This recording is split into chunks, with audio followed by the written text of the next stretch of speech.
کبھی ہاتھوں سے روکتے ہیں، کبھی پیروں سے روکتے ہیں، کبھی سینے سے روکتے ہیں، کبھی پیشانی سے روکتے ہیں، اور بس ایک دعا ہے، اے روح اتنی دیر تک میرے بدن میں رہ جا جتنی دیر تک حسین کی نماز مکمل ہو جائے۔ یہاں سے میرے مولا کی زبان سے جملہ جاری ہوا، السلام علیکم ورحمت اللہ وبرکاتہ۔ وہاں سعید زمین کربلا پڑھ کے کہنے لگے، السلام علیکم یا ابا عبداللہ، میری بھی نماز مکمل ہو گئی۔ پھر ایک جملہ کہنے لگے، فرمانے لگے،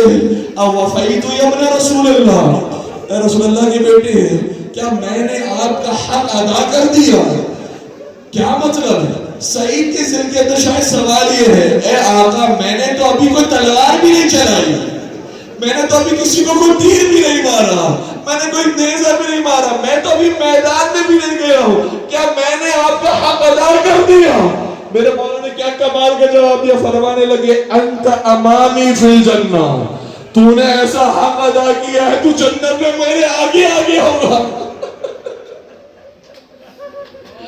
تو جنت میں میرے آگے آگے ہوگا، تجھے پہلے شہادت ملی ہے تو آگے نکل گیا، تجھے جنت پہلے مل گئی۔ پھر بعض ارباب منبری کہتے ہیں، میرے مولا نے فرمایا، اے سعید دیکھ رسول اللہ تجھے لینے کے لیے آگئے، انہیں سلام کر، دیکھ علی مرتضیٰ تجھے لینے کے لیے آگئے، انہیں سلام کر، دیکھ حسن مصطفیٰ تجھے لینے کے لیے آگئے، انہیں سلام کر، اور پھر فرمانے لگے، اے سعید اپنے پیروں کو سمیٹ،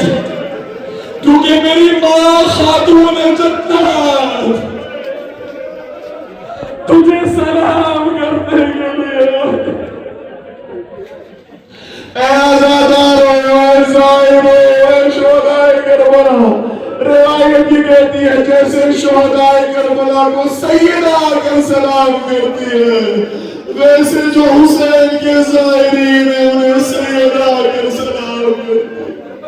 بڑے ادب سے مجلسوں میں آیا کرو، بڑے ادب سے زیارت پر جایا